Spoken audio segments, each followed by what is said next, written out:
हो गई बर्बादी की शुरुआत। सुबह की पहली सूर्य देव की किरण शत्रु के जीवन में बर्बादी के संकेत लेकर आएगी। यकीन नहीं है तो इस मंत्र को बोलकर देखना। जैसे ही मंत्र उच्चारण होगा वैसे ही आपका शत्रु सूर्य के तेज में तपने लगेगा। सूर्य देव का यह प्रचंड रूप शत्रु को भयभीत ही नहीं करता बल्कि उसके किए गए बुरे कर्मों की सजा भी तुरंत दिलाता है। कहते हैं कि जब भक्त पूरी श्रद्धा और विश्वास के साथ सूर्य देव का स्मरण करता है तो उसकी रक्षा स्वयं सूर्य देव करते हैं और उसके शत्रु की शक्ति क्षीण हो जाती है। यह दिव्य प्रभाव शत्रु के दुष्ट विचारों को नष्ट कर उसके जीवन में अंधकार और भय भर देता है। जो साधक नियमित रूप से सूर्य देव का स्मरण करता है उसके चारों ओर दिव्य तेज की रक्षा कवच बन जाता है और कोई भी शत्रु उसका बाल भी बांका नहीं कर पाता। इसलिए सुबह की पहली किरण के साथ सूर्य देव को प्रणाम करें और देखें कि कैसे आपके जीवन से बाधाएं दूर होकर शत्रु स्वयं अपने विनाश की ओर बढ़ता है। दोस्तों, इस दिव्य रहस्य को जानने के बाद इस वीडियो को लाइक करें, शेयर करें और चैनल को सब्सक्राइब करना ना भूलें और कमेंट में अपनी अर्जी सूर्य देव तक अवश्य पहुंचाएं। ओम ह्रीं सूर्याय सहस्त्रकिरणाय शत्रुनाशाय नाशाय स्वाहा। ओम ह्रीं सूर्याय सहस्त्रकिरणाय शत्रुनाशाय नाशाय स्वाहा। ओम ह्रीं सूर्याय सहस्त्रकिरणाय शत्रुनाशाय नाशाय स्वाहा। ओम ह्रीं सूर्याय सहस्त्रकिरणाय शत्रुनाशाय नाशाय स्वाहा। ओम ह्रीं सूर्याय सहस्त्रकिरणाय शत्रुनाशाय नाशाय स्वाहा। ओम ह्रीं सूर्याय सहस्त्रकिरणाय शत्रुनाशाय नाशाय स्वाहा। ओम ह्रीं सूर्याय सहस्त्रकिरणाय शत्रुनाशाय नाशाय स्वाहा। ओम ह्रीं सूर्याय सहस्त्रकिरणाय शत्रुनाशाय नाशाय स्वाहा। ओम ह्रीं सूर्याय सहस्त्रकिरणाय शत्रुनाशाय नाशाय स्वाहा। ओम ह्रीं सूर्याय सहस्त्रकिरणाय शत्रुनाशाय नाशाय स्वाहा। ओम ह्रीं सूर्याय सहस्त्रकिरणाय शत्रुनाशाय नाशाय स्वाहा। ओम ह्रीं सूर्याय सहस्त्रकिरणाय शत्रुनाशाय नाशाय स्वाहा। ओम ह्रीं सूर्याय सहस्त्रकिरणाय शत्रुनाशाय नाशाय स्वाहा। ओम ह्रीं सूर्याय सहस्त्रकिरणाय शत्रुनाशाय नाशाय स्वाहा। ओम ह्रीं सूर्याय सहस्त्रकिरणाय शत्रुनाशाय नाशाय स्वाहा। ओम ह्रीं सूर्याय सहस्त्रकिरणाय शत्रुनाशाय नाशाय स्वाहा। ओम ह्रीं सूर्याय सहस्त्रकिरणाय शत्रुनाशाय नाशाय स्वाहा। ओम ह्रीं सूर्याय सहस्त्रकिरणाय शत्रुनाशाय नाशाय स्वाहा। ओम ह्रीं सूर्याय सहस्त्रकिरणाय शत्रुनाशाय नाशाय स्वाहा। ओम ह्रीं सूर्याय सहस्त्रकिरणाय शत्रुनाशाय नाशाय स्वाहा। ओम ह्रीं सूर्याय सहस्त्रकिरणाय शत्रुनाशाय नाशाय स्वाहा। ओम ह्रीं सूर्याय सहस्त्रकिरणाय शत्रुनाशाय नाशाय स्वाहा। ओम ह्रीं सूर्याय सहस्त्रकिरणाय शत्रुनाशाय नाशाय स्वाहा। ओम ह्रीं सूर्याय सहस्त्रकिरणाय शत्रुनाशाय नाशाय स्वाहा। ओम ह्रीं सूर्याय सहस्त्रकिरणाय शत्रुनाशाय नाशाय स्वाहा। ओम ह्रीं सूर्याय सहस्त्रकिरणाय शत्रुनाशाय नाशाय स्वाहा। ओम ह्रीं सूर्याय सहस्त्रकिरणाय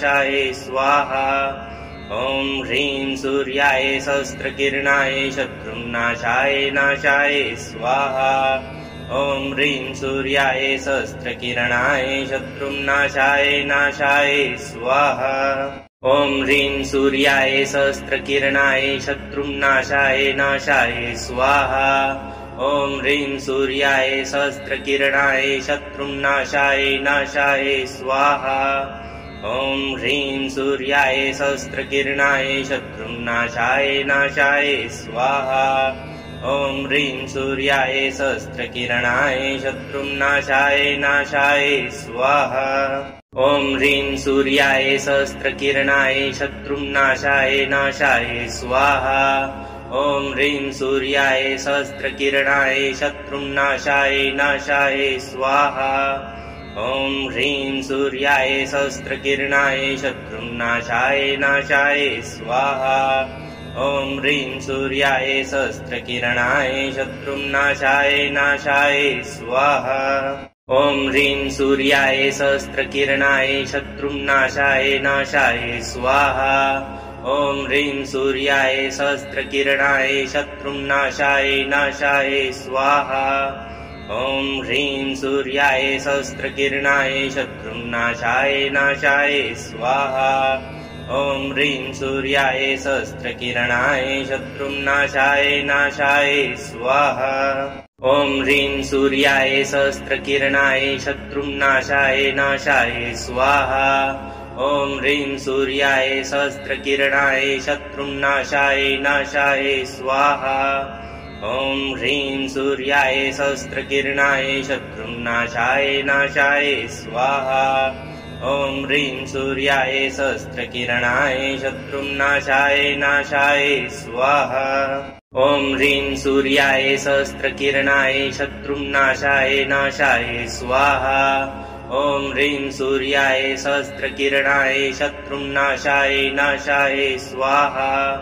ॐ ह्रीं सूर्याय सहस्रकिरणाय शत्रुनाशाय नाशाय स्वाहा। ॐ ह्रीं सूर्याय सहस्रकिरणाय शत्रुनाशाय नाशाय स्वाहा। ॐ ह्रीं सूर्याय सहस्रकिरणाय शत्रुनाशाय नाशाय स्वाहा। ॐ ह्रीं सूर्याय सहस्रकिरणाय शत्रुनाशाय नाशाय स्वाहा। ॐ ह्रीं सूर्याय सहस्रकिरणाय शत्रुनाशाय नाशाय स्वाहा। ॐ ह्रीं सूर्याय सहस्रकिरणाय शत्रुनाशाय नाशाय स्वाहा। ॐ ह्रीं सूर्याय सहस्रकिरणाय शत्रुनाशाय नाशाय स्वाहा। ॐ ह्रीं सूर्याय सहस्रकिरणाय शत्रुनाशाय नाशाय स्वाहा। ॐ ह्रीं सूर्याय सहस्रकिरणाय शत्रुनाशाय नाशाय स्वाहा। ॐ ह्रीं सूर्याय सहस्रकिरणाय शत्रुनाशाय नाशाय स्वाहा। ॐ ह्रीं सूर्याय सहस्रकिरणाय शत्रुनाशाय नाशाय स्वाहा। ॐ ह्रीं सूर्याय सहस्रकिरणाय शत्रुनाशाय नाशाय स्वाहा। ॐ ह्रीं सूर्याय सहस्रकिरणाय शत्रुनाशाय नाशाय स्वाहा।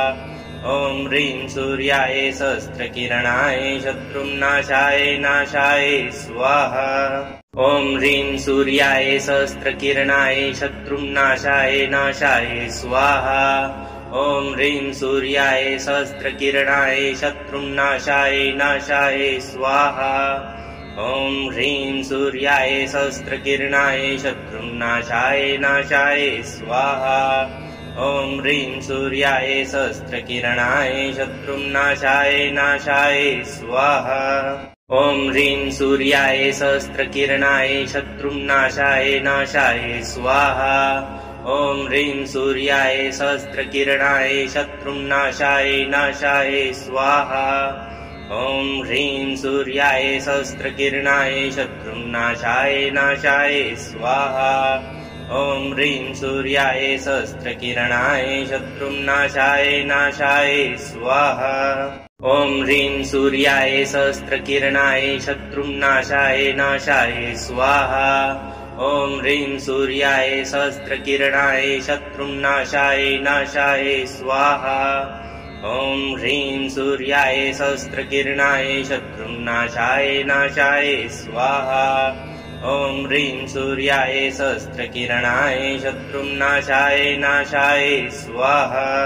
ॐ ह्रीं सूर्याय सहस्रकिरणाय शत्रुनाशाय नाशाय स्वाहा। ॐ ह्रीं सूर्याय सहस्रकिरणाय शत्रुनाशाय नाशाय स्वाहा। ॐ ह्रीं सूर्याय सहस्रकिरणाय शत्रुनाशाय नाशाय स्वाहा। ॐ ह्रीं सूर्याय सहस्रकिरणाय शत्रुनाशाय नाशाय स्वाहा। ॐ ह्रीं सूर्याय सहस्रकिरणाय शत्रुनाशाय नाशाय स्वाहा। ॐ ह्रीं सूर्याय सहस्रकिरणाय शत्रुनाशाय नाशाय स्वाहा। ॐ ह्रीं सूर्याय सहस्रकिरणाय शत्रुनाशाय नाशाय स्वाहा। ॐ ह्रीं सूर्याय सहस्रकिरणाय शत्रुनाशाय नाशाय स्वाहा। ॐ ह्रीं सूर्याय सहस्रकिरणाय शत्रुनाशाय नाशाय स्वाहा। ॐ ह्रीं सूर्याय सहस्रकिरणाय शत्रुनाशाय नाशाय स्वाहा। ॐ ह्रीं सूर्याय सहस्रकिरणाय शत्रुनाशाय नाशाय स्वाहा। ॐ ह्रीं सूर्याय सहस्रकिरणाय शत्रुनाशाय नाशाय स्वाहा। ॐ ह्रीं सूर्याय सहस्रकिरणाय शत्रुनाशाय नाशाय स्वाहा। ॐ ह्रीं सूर्याय सहस्रकिरणाय शत्रुनाशाय नाशाय स्वाहा। ॐ ह्रीं सूर्याय सहस्रकिरणाय शत्रुनाशाय नाशाय स्वाहा। ॐ ह्रीं सूर्याय सहस्रकिरणाय शत्रुनाशाय नाशाय स्वाहा। ॐ ह्रीं सूर्याय सहस्रकिरणाय शत्रुनाशाय नाशाय स्वाहा। ॐ ह्रीं सूर्याय सहस्रकिरणाय शत्रुनाशाय नाशाय स्वाहा। ॐ ह्रीं सूर्याय सहस्रकिरणाय शत्रुनाशाय नाशाय स्वाहा। ॐ ह्रीं सूर्याय सहस्रकिरणाय शत्रुनाशाय नाशाय स्वाहा। ॐ ह्रीं सूर्याय सहस्रकिरणाय शत्रुनाशाय नाशाय स्वाहा। ॐ ह्रीं सूर्याय सहस्रकिरणाय शत्रुनाशाय नाशाय स्वाहा। ॐ ह्रीं सूर्याय सहस्रकिरणाय शत्रुनाशाय नाशाय स्वाहा। ॐ ह्रीं सूर्याय सहस्रकिरणाय शत्रुनाशाय नाशाय स्वाहा। ॐ ह्रीं सूर्याय सहस्रकिरणाय शत्रुनाशाय नाशाय स्वाहा। ॐ ह्रीं सूर्याय सहस्रकिरणाय शत्रुनाशाय नाशाय स्वाहा। ॐ ह्रीं सूर्याय सहस्रकिरणाय शत्रुनाशाय नाशाय स्वाहा। ॐ ह्रीं सूर्याय सहस्रकिरणाय शत्रुनाशाय नाशाय स्वाहा। ॐ ह्रीं सूर्याय सहस्रकिरणाय शत्रुनाशाय नाशाय स्वाहा। ॐ ह्रीं सूर्याय सहस्रकिरणाय शत्रुनाशाय नाशाय स्वाहा। ॐ ह्रीं सूर्याय सहस्रकिरणाय शत्रुनाशाय नाशाय स्वाहा। ॐ ह्रीं सूर्याय सहस्रकिरणाय शत्रुनाशाय नाशाय स्वाहा। ॐ ह्रीं सूर्याय सहस्रकिरणाय शत्रुनाशाय नाशाय स्वाहा। ॐ ह्रीं सूर्याय सहस्रकिरणाय शत्रुनाशाय नाशाय स्वाहा। ॐ ह्रीं सूर्याय सहस्रकिरणाय शत्रुनाशाय नाशाय स्वाहा। ॐ ह्रीं सूर्याय सहस्रकिरणाय शत्रुनाशाय नाशाय स्वाहा। ॐ ह्रीं सूर्याय सहस्रकिरणाय शत्रुनाशाय नाशाय स्वाहा। ॐ ह्रीं सूर्याय सहस्रकिरणाय शत्रुनाशाय नाशाय स्वाहा। ॐ ह्रीं सूर्याय सहस्रकिरणाय शत्रुनाशाय नाशाय स्वाहा। ॐ ह्रीं सूर्याय सहस्रकिरणाय शत्रुनाशाय नाशाय स्वाहा। ॐ ह्रीं सूर्याय सहस्रकिरणाय शत्रुनाशाय नाशाय स्वाहा। ॐ ह्रीं सूर्याय सहस्रकिरणाय शत्रुनाशाय नाशाय स्वाहा। ॐ ह्रीं सूर्याय सहस्रकिरणाय शत्रुनाशाय नाशाय स्वाहा।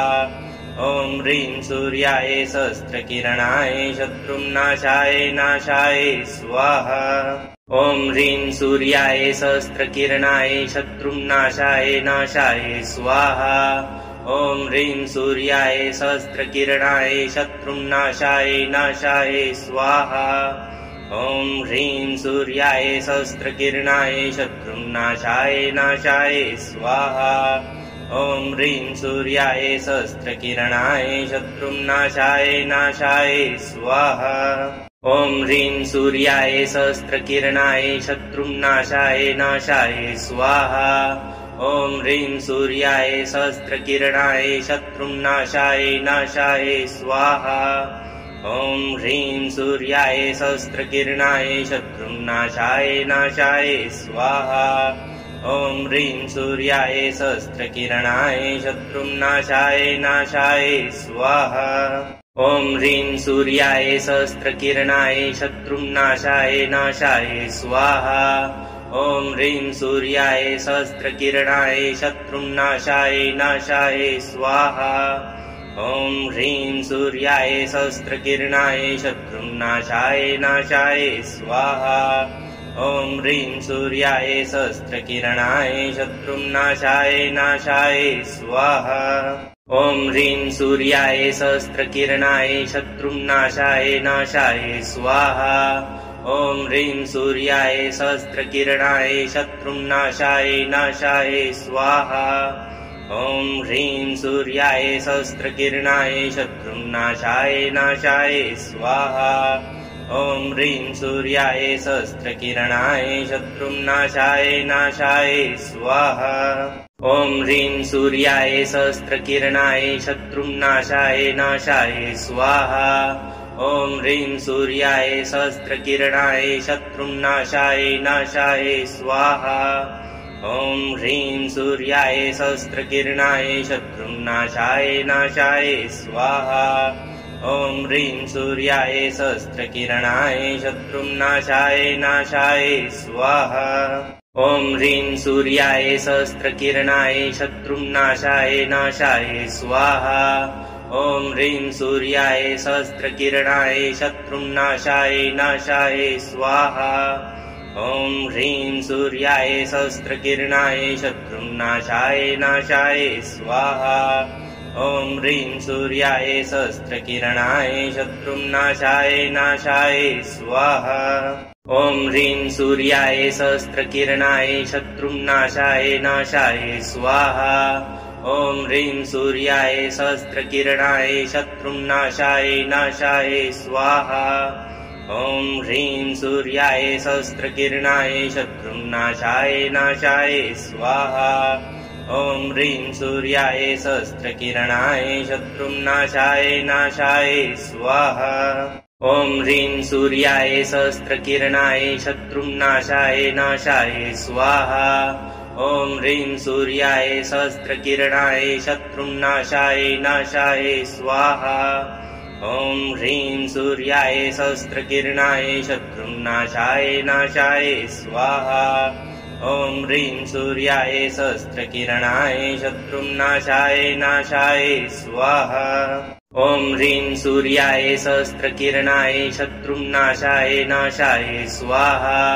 ॐ ह्रीं सूर्याय सहस्रकिरणाय शत्रुनाशाय नाशाय स्वाहा। ॐ ह्रीं सूर्याय सहस्रकिरणाय शत्रुनाशाय नाशाय स्वाहा।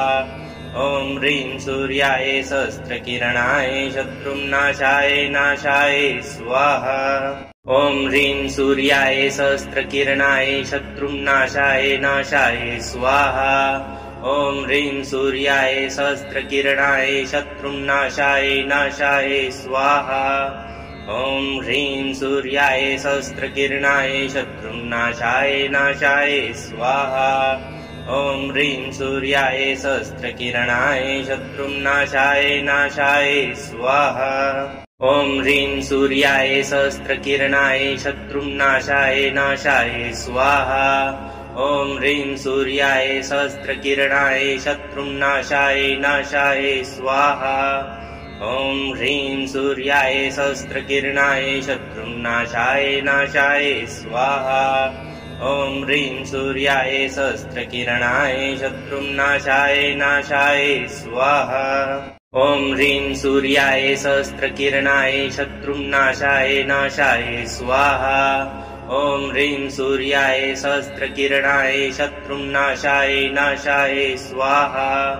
ॐ ह्रीं सूर्याय सहस्रकिरणाय शत्रुनाशाय नाशाय स्वाहा। ॐ ह्रीं सूर्याय सहस्रकिरणाय शत्रुनाशाय नाशाय स्वाहा।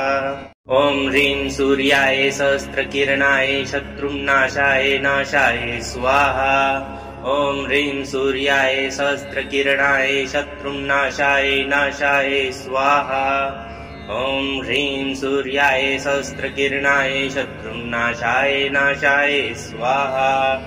ॐ ह्रीं सूर्याय सहस्रकिरणाय शत्रुनाशाय नाशाय स्वाहा। ॐ ह्रीं सूर्याय सहस्रकिरणाय शत्रुनाशाय नाशाय स्वाहा। ॐ ह्रीं सूर्याय सहस्रकिरणाय शत्रुनाशाय नाशाय स्वाहा। ॐ ह्रीं सूर्याय सहस्रकिरणाय शत्रुनाशाय नाशाय स्वाहा। ॐ ह्रीं सूर्याय सहस्रकिरणाय शत्रुनाशाय नाशाय स्वाहा। ॐ ह्रीं सूर्याय सहस्रकिरणाय शत्रुनाशाय नाशाय स्वाहा। ॐ ह्रीं सूर्याय सहस्रकिरणाय शत्रुनाशाय नाशाय स्वाहा। ॐ ह्रीं सूर्याय सहस्रकिरणाय शत्रुनाशाय नाशाय स्वाहा। ॐ ह्रीं सूर्याय सहस्रकिरणाय शत्रुनाशाय नाशाय स्वाहा। ॐ ह्रीं सूर्याय सहस्रकिरणाय शत्रुनाशाय नाशाय स्वाहा। ॐ ह्रीं सूर्याय सहस्रकिरणाय शत्रुनाशाय नाशाय स्वाहा। ॐ ह्रीं सूर्याय सहस्रकिरणाय शत्रुनाशाय नाशाय स्वाहा। ॐ ह्रीं सूर्याय सहस्रकिरणाय शत्रुनाशाय नाशाय स्वाहा। ॐ ह्रीं सूर्याय सहस्रकिरणाय शत्रुनाशाय नाशाय स्वाहा। ॐ ह्रीं सूर्याय सहस्रकिरणाय शत्रुनाशाय नाशाय स्वाहा। ॐ ह्रीं सूर्याय सहस्रकिरणाय शत्रुनाशाय नाशाय स्वाहा। ॐ ह्रीं सूर्याय सहस्रकिरणाय शत्रुनाशाय नाशाय स्वाहा। ॐ ह्रीं सूर्याय सहस्रकिरणाय शत्रुनाशाय नाशाय स्वाहा। ॐ ह्रीं सूर्याय सहस्रकिरणाय शत्रुनाशाय नाशाय स्वाहा। ॐ ह्रीं सूर्याय सहस्रकिरणाय शत्रुनाशाय नाशाय स्वाहा। ॐ ह्रीं सूर्याय सहस्रकिरणाय शत्रुनाशाय नाशाय स्वाहा। ॐ ह्रीं सूर्याय सहस्रकिरणाय शत्रुनाशाय नाशाय स्वाहा। ॐ ह्रीं सूर्याय सहस्रकिरणाय शत्रुनाशाय नाशाय स्वाहा। ॐ ह्रीं सूर्याय सहस्रकिरणाय शत्रुनाशाय नाशाय स्वाहा। ॐ ह्रीं सूर्याय सहस्रकिरणाय शत्रुनाशाय नाशाय स्वाहा। ॐ ह्रीं सूर्याय सहस्रकिरणाय शत्रुनाशाय नाशाय स्वाहा। ॐ ह्रीं सूर्याय सहस्रकिरणाय शत्रुनाशाय नाशाय स्वाहा। ॐ ह्रीं सूर्याय सहस्रकिरणाय शत्रुनाशाय नाशाय स्वाहा। ॐ ह्रीं सूर्याय सहस्रकिरणाय शत्रुनाशाय नाशाय स्वाहा।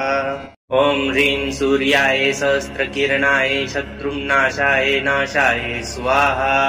ॐ ह्रीं सूर्याय सहस्रकिरणाय शत्रुनाशाय नाशाय स्वाहा। ॐ ह्रीं सूर्याय सहस्रकिरणाय शत्रुनाशाय नाशाय स्वाहा। ॐ ह्रीं सूर्याय सहस्रकिरणाय शत्रुनाशाय नाशाय स्वाहा। ॐ ह्रीं सूर्याय सहस्रकिरणाय शत्रुनाशाय नाशाय स्वाहा।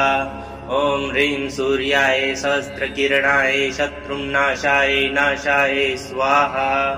ॐ ह्रीं सूर्याय सहस्रकिरणाय शत्रुनाशाय नाशाय स्वाहा। ॐ ह्रीं सूर्याय सहस्रकिरणाय शत्रुनाशाय नाशाय स्वाहा। ॐ ह्रीं सूर्याय सहस्रकिरणाय शत्रुनाशाय नाशाय स्वाहा। ॐ ह्रीं सूर्याय सहस्रकिरणाय शत्रुनाशाय नाशाय स्वाहा। ॐ ह्रीं सूर्याय सहस्रकिरणाय शत्रुनाशाय नाशाय स्वाहा। ॐ ह्रीं सूर्याय सहस्रकिरणाय शत्रुनाशाय नाशाय स्वाहा। ॐ ह्रीं सूर्याय सहस्रकिरणाय शत्रुनाशाय नाशाय स्वाहा। ॐ ह्रीं सूर्याय सहस्रकिरणाय शत्रुनाशाय नाशाय स्वाहा। ॐ ह्रीं सूर्याय सहस्रकिरणाय शत्रुनाशाय नाशाय स्वाहा। ॐ ह्रीं सूर्याय सहस्रकिरणाय शत्रुनाशाय नाशाय स्वाहा। ॐ ह्रीं सूर्याय सहस्रकिरणाय शत्रुनाशाय नाशाय स्वाहा। ॐ ह्रीं सूर्याय सहस्रकिरणाय शत्रुनाशाय नाशाय स्वाहा। ॐ ह्रीं सूर्याय सहस्रकिरणाय शत्रुनाशाय नाशाय स्वाहा। ॐ ह्रीं सूर्याय सहस्रकिरणाय शत्रुनाशाय नाशाय स्वाहा। ॐ ह्रीं सूर्याय सहस्रकिरणाय शत्रुनाशाय नाशाय स्वाहा। ॐ ह्रीं सूर्याय सहस्रकिरणाय शत्रुनाशाय नाशाय स्वाहा। ॐ ह्रीं सूर्याय सहस्रकिरणाय शत्रुनाशाय नाशाय स्वाहा। ॐ ह्रीं सूर्याय सहस्रकिरणाय शत्रुनाशाय नाशाय स्वाहा। ॐ ह्रीं सूर्याय सहस्रकिरणाय शत्रुनाशाय नाशाय स्वाहा। ॐ ह्रीं सूर्याय सहस्रकिरणाय शत्रुनाशाय नाशाय स्वाहा। ॐ ह्रीं सूर्याय सहस्रकिरणाय शत्रुनाशाय नाशाय स्वाहा। ॐ ह्रीं सूर्याय सहस्रकिरणाय शत्रुनाशाय नाशाय स्वाहा। ॐ ह्रीं सूर्याय सहस्रकिरणाय शत्रुनाशाय नाशाय स्वाहा। ॐ ह्रीं सूर्याय सहस्रकिरणाय शत्रुनाशाय नाशाय स्वाहा। ॐ ह्रीं सूर्याय सहस्रकिरणाय शत्रुनाशाय नाशाय स्वाहा। ॐ ह्रीं सूर्याय सहस्रकिरणाय शत्रुनाशाय नाशाय स्वाहा। ॐ ह्रीं सूर्याय सहस्रकिरणाय शत्रुनाशाय नाशाय स्वाहा। ॐ ह्रीं सूर्याय सहस्रकिरणाय शत्रुनाशाय नाशाय स्वाहा। ॐ ह्रीं सूर्याय सहस्रकिरणाय शत्रुनाशाय नाशाय स्वाहा। ॐ ह्रीं सूर्याय सहस्रकिरणाय शत्रुनाशाय नाशाय स्वाहा। ॐ ह्रीं सूर्याय सहस्रकिरणाय शत्रुनाशाय नाशाय स्वाहा। ॐ ह्रीं सूर्याय सहस्रकिरणाय शत्रुनाशाय नाशाय स्वाहा। ॐ ह्रीं सूर्याय सहस्रकिरणाय शत्रुनाशाय नाशाय स्वाहा। ॐ ह्रीं सूर्याय सहस्रकिरणाय शत्रुनाशाय नाशाय स्वाहा। ॐ ह्रीं सूर्याय सहस्रकिरणाय शत्रुनाशाय नाशाय स्वाहा। ॐ ह्रीं सूर्याय सहस्रकिरणाय शत्रुनाशाय नाशाय स्वाहा। ॐ ह्रीं सूर्याय सहस्रकिरणाय शत्रुनाशाय नाशाय स्वाहा। ॐ ह्रीं सूर्याय सहस्रकिरणाय शत्रुनाशाय नाशाय स्वाहा। ॐ ह्रीं सूर्याय सहस्रकिरणाय शत्रुनाशाय नाशाय स्वाहा।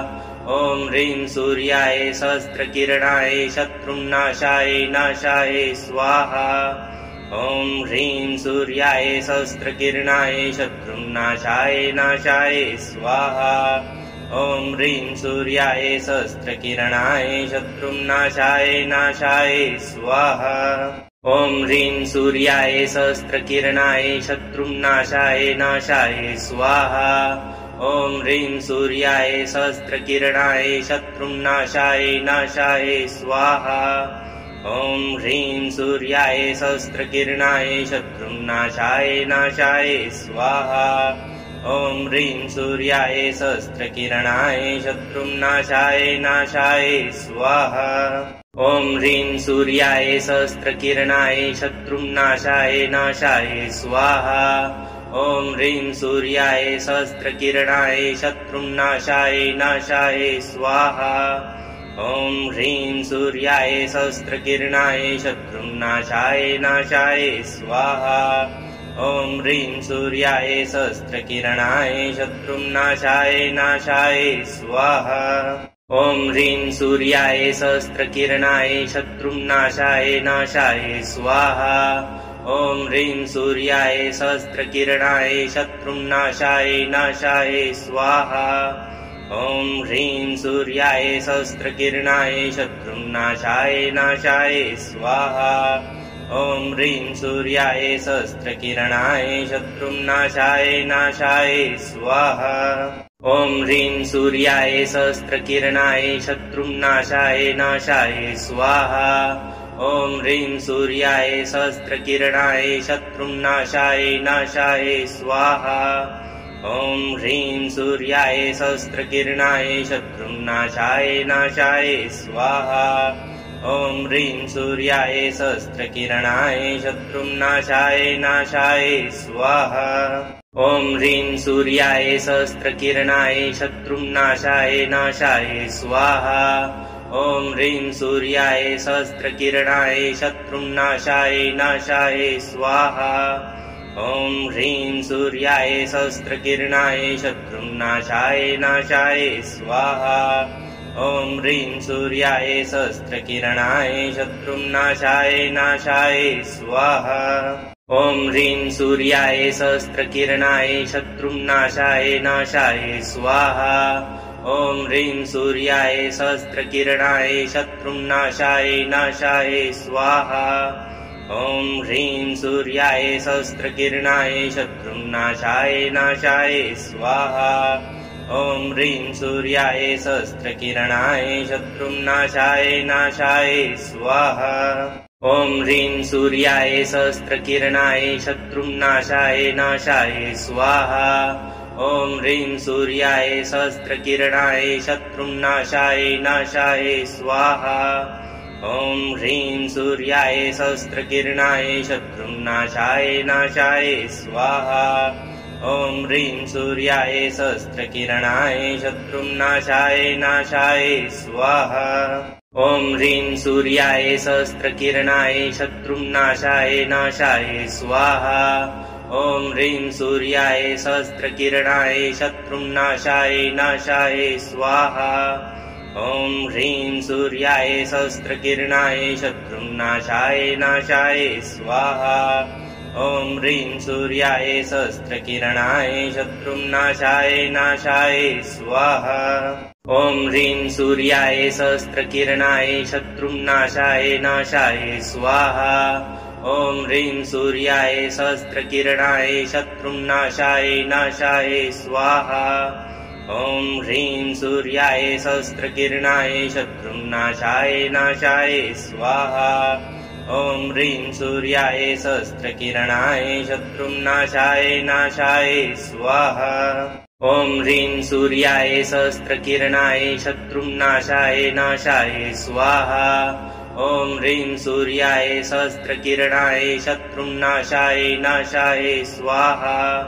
ॐ ह्रीं सूर्याय सहस्रकिरणाय शत्रुनाशाय नाशाय स्वाहा। ॐ ह्रीं सूर्याय सहस्रकिरणाय शत्रुनाशाय नाशाय स्वाहा। ॐ ह्रीं सूर्याय सहस्रकिरणाय शत्रुनाशाय नाशाय स्वाहा।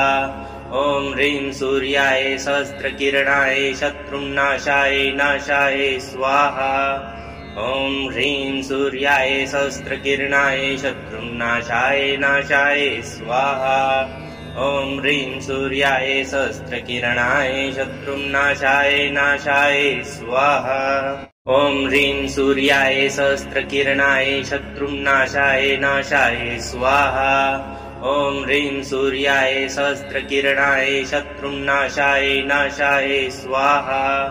ॐ ह्रीं सूर्याय सहस्रकिरणाय शत्रुनाशाय नाशाय स्वाहा।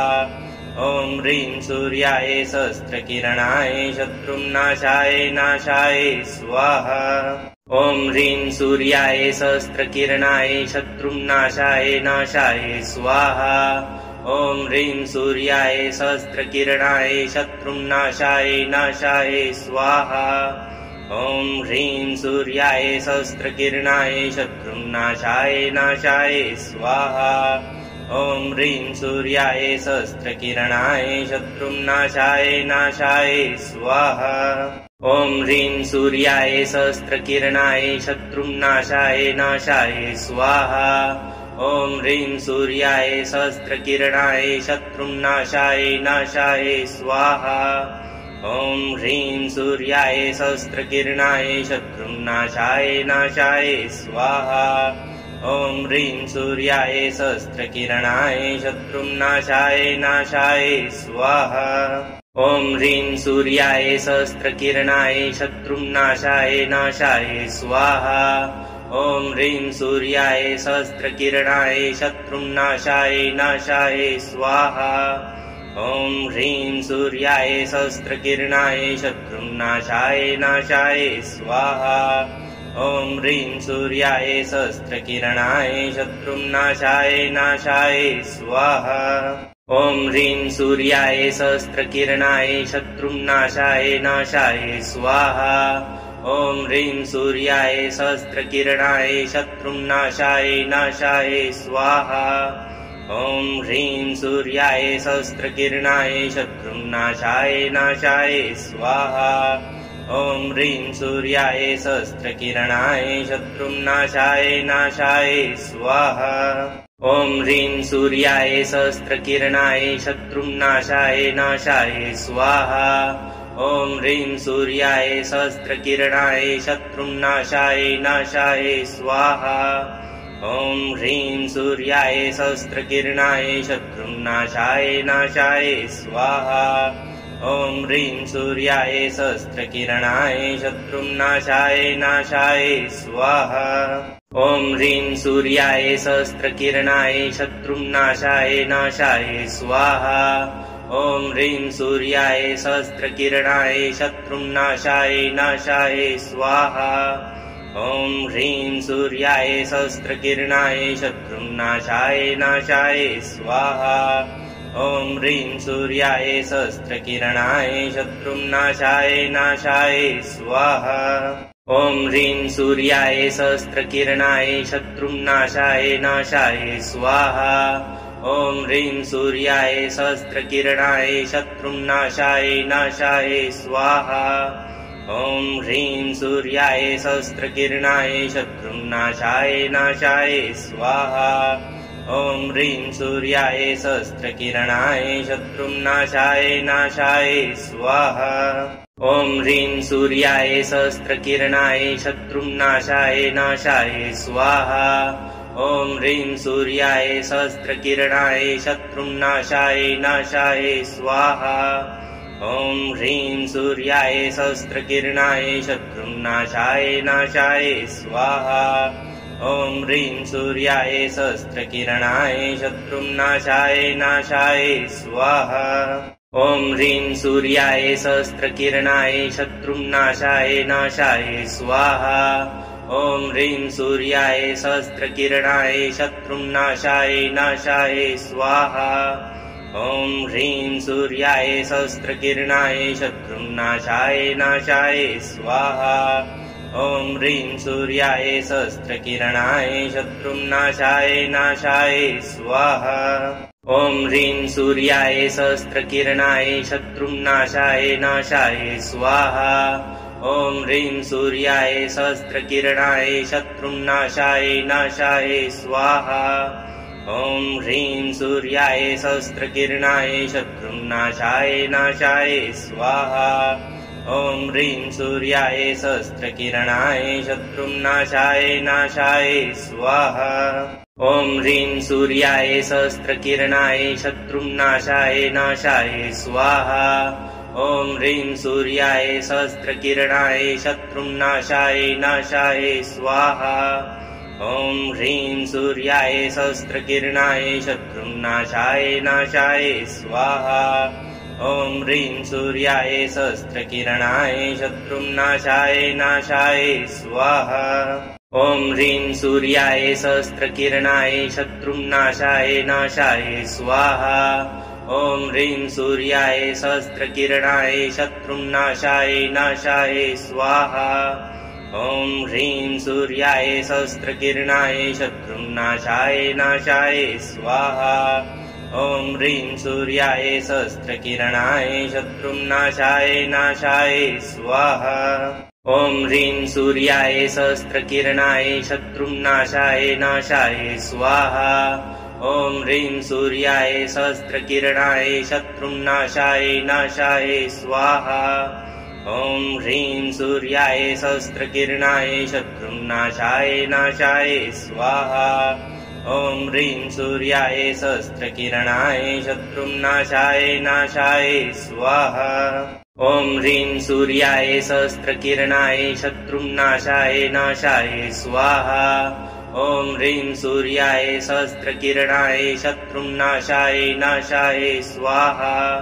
ॐ ह्रीं सूर्याय सहस्रकिरणाय शत्रुनाशाय नाशाय स्वाहा। ॐ ह्रीं सूर्याय सहस्रकिरणाय शत्रुनाशाय नाशाय स्वाहा। ॐ ह्रीं सूर्याय सहस्रकिरणाय शत्रुनाशाय नाशाय स्वाहा। ॐ ह्रीं सूर्याय सहस्रकिरणाय शत्रुनाशाय नाशाय स्वाहा। ॐ ह्रीं सूर्याय सहस्रकिरणाय शत्रुनाशाय नाशाय स्वाहा। ॐ ह्रीं सूर्याय सहस्रकिरणाय शत्रुनाशाय नाशाय स्वाहा। ॐ ह्रीं सूर्याय सहस्रकिरणाय शत्रुनाशाय नाशाय स्वाहा। ॐ ह्रीं सूर्याय सहस्रकिरणाय शत्रुनाशाय नाशाय स्वाहा। ॐ ह्रीं सूर्याय सहस्रकिरणाय शत्रुनाशाय नाशाय स्वाहा। ॐ ह्रीं सूर्याय सहस्रकिरणाय शत्रुनाशाय नाशाय स्वाहा। ॐ ह्रीं सूर्याय सहस्रकिरणाय शत्रुनाशाय नाशाय स्वाहा। ॐ ह्रीं सूर्याय सहस्रकिरणाय शत्रुनाशाय नाशाय स्वाहा। ॐ ह्रीं सूर्याय सहस्रकिरणाय शत्रुनाशाय नाशाय स्वाहा। ॐ ह्रीं सूर्याय सहस्रकिरणाय शत्रुनाशाय नाशाय स्वाहा। ॐ ह्रीं सूर्याय सहस्रकिरणाय शत्रुनाशाय नाशाय स्वाहा। ॐ ह्रीं सूर्याय सहस्रकिरणाय शत्रुनाशाय नाशाय स्वाहा। ॐ ह्रीं सूर्याय सहस्रकिरणाय शत्रुनाशाय नाशाय स्वाहा। ॐ ह्रीं सूर्याय सहस्रकिरणाय शत्रुनाशाय नाशाय स्वाहा। ॐ ह्रीं सूर्याय सहस्रकिरणाय शत्रुनाशाय नाशाय स्वाहा। ॐ ह्रीं सूर्याय सहस्रकिरणाय शत्रुनाशाय नाशाय स्वाहा। ॐ ह्रीं सूर्याय सहस्रकिरणाय शत्रुनाशाय नाशाय स्वाहा। ॐ ह्रीं सूर्याय सहस्रकिरणाय शत्रुनाशाय नाशाय स्वाहा। ॐ ह्रीं सूर्याय सहस्रकिरणाय शत्रुनाशाय नाशाय स्वाहा। ॐ ह्रीं सूर्याय सहस्रकिरणाय शत्रुनाशाय नाशाय स्वाहा। ॐ ह्रीं सूर्याय सहस्रकिरणाय शत्रुनाशाय नाशाय स्वाहा। ॐ ह्रीं सूर्याय सहस्रकिरणाय शत्रुनाशाय नाशाय स्वाहा। ॐ ह्रीं सूर्याय सहस्रकिरणाय शत्रुनाशाय नाशाय स्वाहा। ॐ ह्रीं सूर्याय सहस्रकिरणाय शत्रुनाशाय नाशाय स्वाहा। ॐ ह्रीं सूर्याय सहस्रकिरणाय शत्रुनाशाय नाशाय स्वाहा। ॐ ह्रीं सूर्याय सहस्रकिरणाय शत्रुनाशाय नाशाय स्वाहा। ॐ ह्रीं सूर्याय सहस्रकिरणाय शत्रुनाशाय नाशाय स्वाहा। ॐ ह्रीं सूर्याय सहस्रकिरणाय शत्रुनाशाय नाशाय स्वाहा। ॐ ह्रीं सूर्याय सहस्रकिरणाय शत्रुनाशाय नाशाय स्वाहा।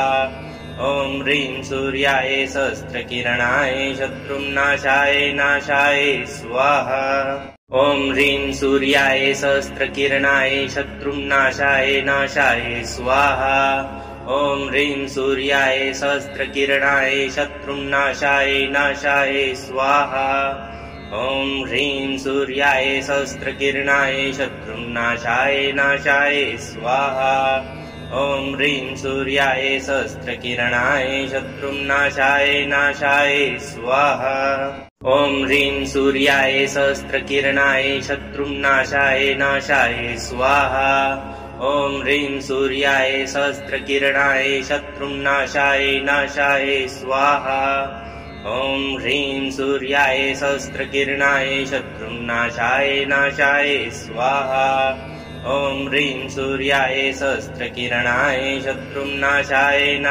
स्वाहा ॐ ह्रीं सूर्याय सहस्रकिरणाय शत्रुं नाशाय स्वाहा ॐ ह्रीं सूर्याय सहस्रकिरणाय शत्रुं नाशाय स्वाहा ॐ ह्रीं सूर्याय सहस्रकिरणाय शत्रुं नाशाय स्वाहा ॐ ह्रीं सूर्याय सहस्रकिरणाय शत्रुं नाशाय स्वाहा ॐ ह्रीं सूर्याय सहस्रकिरणाय शत्रुं नाशाय स्वाहा ॐ ह्रीं सूर्याय सहस्रकिरणाय शत्रुं नाशाय स्वाहा ॐ ह्रीं सूर्याय सहस्रकिरणाय शत्रुं नाशाय स्वाहा ॐ ह्रीं सूर्याय सहस्रकिरणाय शत्रुं नाशाय स्वाहा ॐ ह्रीं सूर्याय सहस्रकिरणाय शत्रुं नाशाय स्वाहा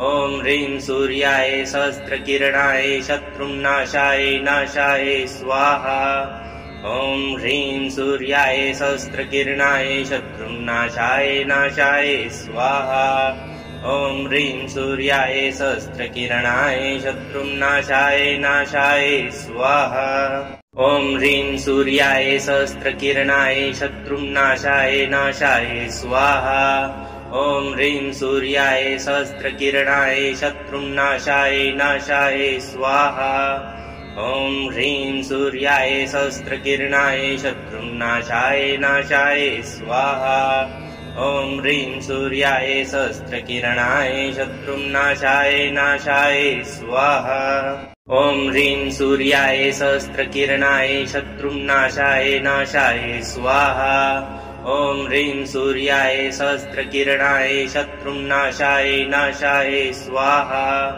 ॐ ह्रीं सूर्याय सहस्रकिरणाय शत्रुं नाशाय स्वाहा ॐ ह्रीं सूर्याय सहस्रकिरणाय शत्रुं नाशाय स्वाहा ॐ ह्रीं सूर्याय सहस्रकिरणाय शत्रुं नाशाय स्वाहा ॐ ह्रीं सूर्याय सहस्रकिरणाय शत्रुं नाशाय स्वाहा ॐ ह्रीं सूर्याय सहस्रकिरणाय शत्रुं नाशाय स्वाहा ॐ ह्रीं सूर्याय सहस्रकिरणाय शत्रुं नाशाय स्वाहा ॐ ह्रीं सूर्याय सहस्रकिरणाय शत्रुं नाशाय स्वाहा ॐ ह्रीं सूर्याय सहस्रकिरणाय शत्रुं नाशाय स्वाहा ॐ ह्रीं सूर्याय सहस्रकिरणाय शत्रुं नाशाय स्वाहा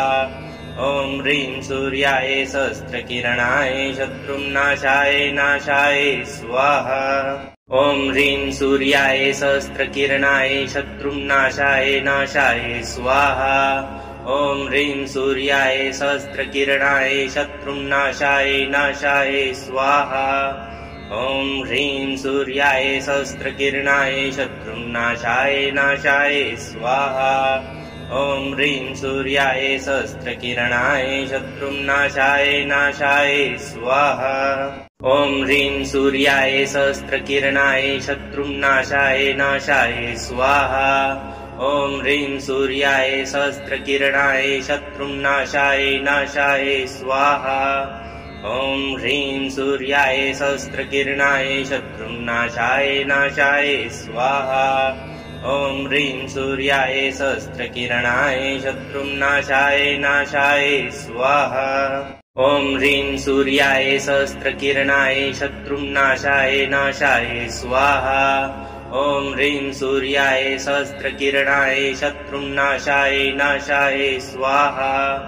ॐ ह्रीं सूर्याय सहस्रकिरणाय शत्रुं नाशाय नाशाय स्वाहा।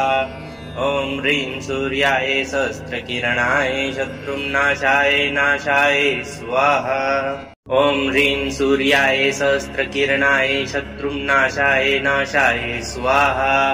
ॐ ह्रीं सूर्याय सहस्रकिरणाय शत्रुं नाशाय नाशाय स्वाहा। ॐ ह्रीं सूर्याय सहस्रकिरणाय शत्रुं नाशाय नाशाय स्वाहा। ॐ ह्रीं सूर्याय सहस्रकिरणाय शत्रुं नाशाय नाशाय स्वाहा। ॐ ह्रीं सूर्याय सहस्रकिरणाय शत्रुं नाशाय नाशाय स्वाहा। ॐ ह्रीं सूर्याय सहस्रकिरणाय शत्रुं नाशाय नाशाय स्वाहा। ॐ ह्रीं सूर्याय सहस्रकिरणाय शत्रुं नाशाय नाशाय स्वाहा। ॐ ह्रीं सूर्याय सहस्रकिरणाय शत्रुं नाशाय नाशाय स्वाहा।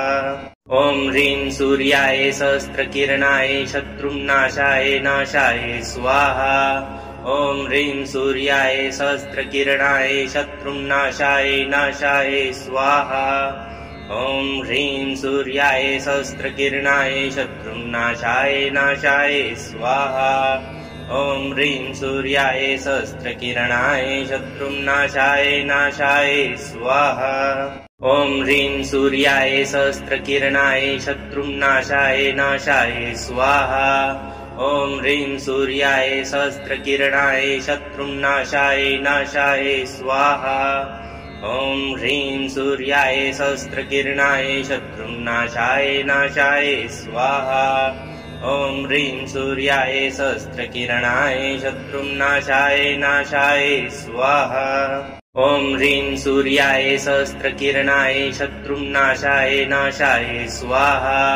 ॐ ह्रीं सूर्याय सहस्रकिरणाय शत्रुं नाशाय नाशाय स्वाहा। ॐ ह्रीं सूर्याय सहस्रकिरणाय शत्रुं नाशाय नाशाय स्वाहा।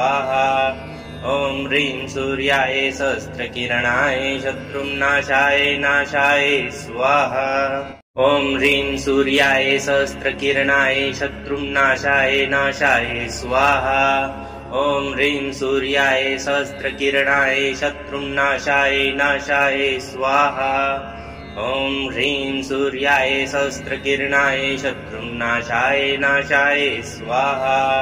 ॐ ह्रीं सूर्याय सहस्रकिरणाय शत्रुं नाशाय नाशाय स्वाहा। ॐ ह्रीं सूर्याय सहस्रकिरणाय शत्रुं नाशाय नाशाय स्वाहा। ॐ ह्रीं सूर्याय सहस्रकिरणाय शत्रुं नाशाय नाशाय स्वाहा। ॐ ह्रीं सूर्याय सहस्रकिरणाय शत्रुं नाशाय नाशाय स्वाहा। ॐ ह्रीं सूर्याय सहस्रकिरणाय शत्रुं नाशाय नाशाय स्वाहा। ॐ ह्रीं सूर्याय सहस्रकिरणाय शत्रुं नाशाय नाशाय स्वाहा। ॐ ह्रीं सूर्याय सहस्रकिरणाय शत्रुं नाशाय नाशाय स्वाहा। ॐ ह्रीं सूर्याय सहस्रकिरणाय शत्रुं नाशाय नाशाय स्वाहा। ॐ ह्रीं सूर्याय सहस्रकिरणाय शत्रुं नाशाय नाशाय स्वाहा। ॐ ह्रीं सूर्याय सहस्रकिरणाय शत्रुं नाशाय नाशाय स्वाहा। ॐ ह्रीं सूर्याय सहस्रकिरणाय शत्रुं नाशाय नाशाय स्वाहा। ॐ ह्रीं सूर्याय सहस्रकिरणाय शत्रुं नाशाय नाशाय स्वाहा। ॐ ह्रीं सूर्याय सहस्रकिरणाय शत्रुं नाशाय नाशाय स्वाहा। ॐ ह्रीं सूर्याय सहस्रकिरणाय शत्रुं नाशाय नाशाय स्वाहा। ॐ ह्रीं सूर्याय सहस्रकिरणाय शत्रुनाशाय नाशाय स्वाहा। ॐ ह्रीं सूर्याय सहस्रकिरणाय शत्रुनाशाय नाशाय स्वाहा। ॐ ह्रीं सूर्याय सहस्रकिरणाय शत्रुनाशाय नाशाय स्वाहा। ॐ ह्रीं सूर्याय सहस्रकिरणाय शत्रुनाशाय नाशाय स्वाहा। ॐ ह्रीं सूर्याय सहस्रकिरणाय शत्रुनाशाय नाशाय स्वाहा। ॐ ह्रीं सूर्याय सहस्रकिरणाय शत्रुनाशाय नाशाय स्वाहा। ॐ ह्रीं सूर्याय सहस्रकिरणाय शत्रुनाशाय नाशाय स्वाहा। ॐ ह्रीं सूर्याय सहस्रकिरणाय शत्रुनाशाय नाशाय स्वाहा। ॐ ह्रीं सूर्याय सहस्रकिरणाय शत्रुनाशाय नाशाय स्वाहा। ॐ ह्रीं सूर्याय सहस्रकिरणाय शत्रुनाशाय नाशाय स्वाहा। ॐ ह्रीं सूर्याय सहस्रकिरणाय शत्रुनाशाय नाशाय स्वाहा। ॐ ह्रीं सूर्याय सहस्रकिरणाय शत्रुनाशाय नाशाय स्वाहा। ॐ ह्रीं सूर्याय सहस्रकिरणाय शत्रुनाशाय नाशाय स्वाहा। ॐ ह्रीं सूर्याय सहस्रकिरणाय शत्रुनाशाय नाशाय स्वाहा। ॐ ह्रीं सूर्याय सहस्रकिरणाय शत्रुनाशाय नाशाय स्वाहा। ॐ ह्रीं सूर्याय सहस्रकिरणाय शत्रुनाशाय नाशाय स्वाहा। ॐ ह्रीं सूर्याय सहस्रकिरणाय शत्रुनाशाय नाशाय स्वाहा। ॐ ह्रीं सूर्याय सहस्रकिरणाय शत्रुनाशाय नाशाय स्वाहा।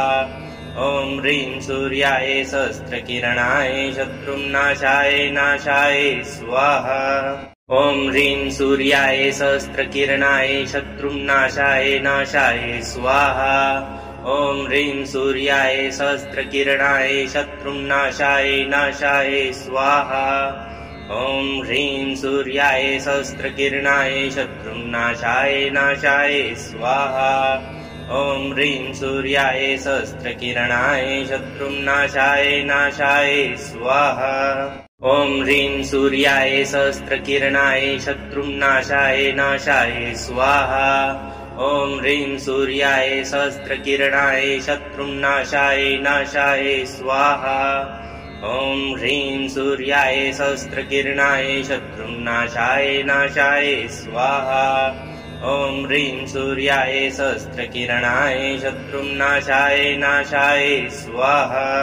ॐ ह्रीं सूर्याय सहस्रकिरणाय शत्रुनाशाय नाशाय स्वाहा। ॐ ह्रीं सूर्याय सहस्रकिरणाय शत्रुनाशाय नाशाय स्वाहा। ॐ ह्रीं सूर्याय सहस्रकिरणाय शत्रुनाशाय नाशाय स्वाहा। ॐ ह्रीं सूर्याय सहस्रकिरणाय शत्रुनाशाय नाशाय स्वाहा। ॐ ह्रीं सूर्याय सहस्रकिरणाय शत्रुनाशाय नाशाय स्वाहा। ॐ ह्रीं सूर्याय सहस्रकिरणाय शत्रुनाशाय नाशाय स्वाहा। ॐ ह्रीं सूर्याय सहस्रकिरणाय शत्रुनाशाय नाशाय स्वाहा। ॐ ह्रीं सूर्याय सहस्रकिरणाय शत्रुनाशाय नाशाय स्वाहा।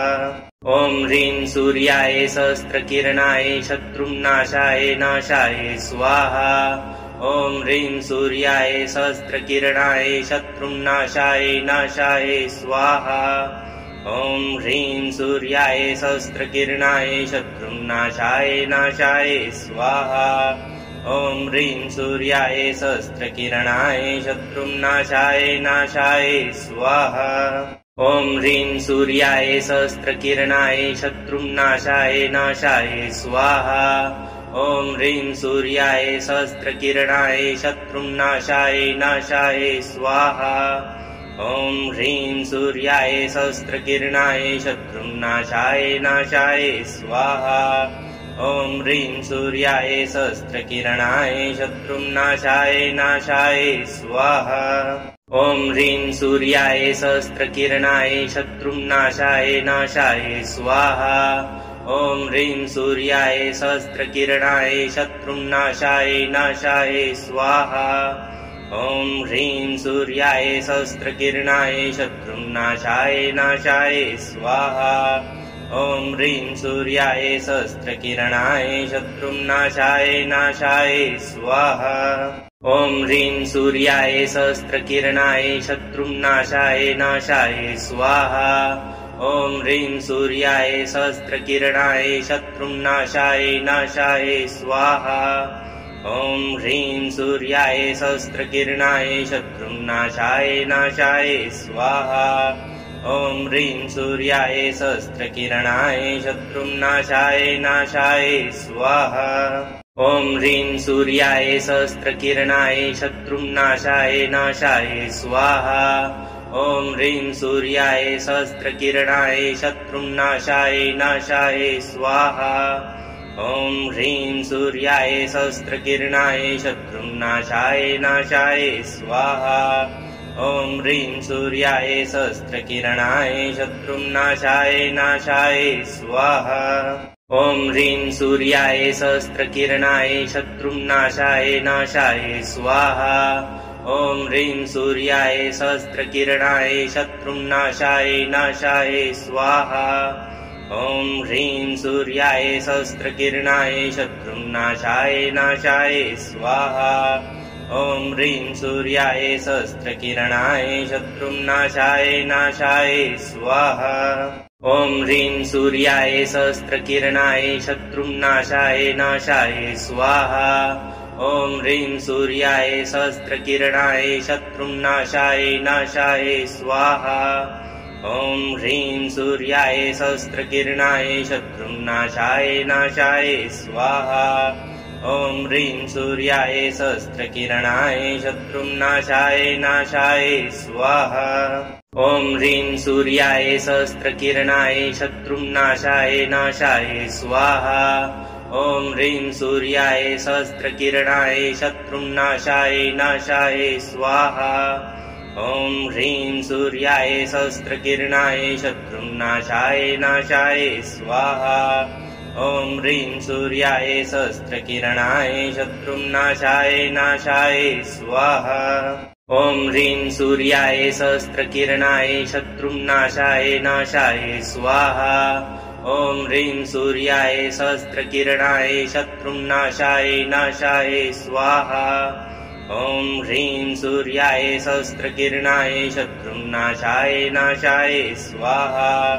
ॐ ह्रीं सूर्याय सहस्रकिरणाय शत्रुनाशाय नाशाय स्वाहा। ॐ ह्रीं सूर्याय सहस्रकिरणाय शत्रुनाशाय नाशाय स्वाहा। ॐ ह्रीं सूर्याय सहस्रकिरणाय शत्रुनाशाय नाशाय स्वाहा। ॐ ह्रीं सूर्याय सहस्रकिरणाय शत्रुनाशाय नाशाय स्वाहा। ॐ ह्रीं सूर्याय सहस्रकिरणाय शत्रुनाशाय नाशाय स्वाहा।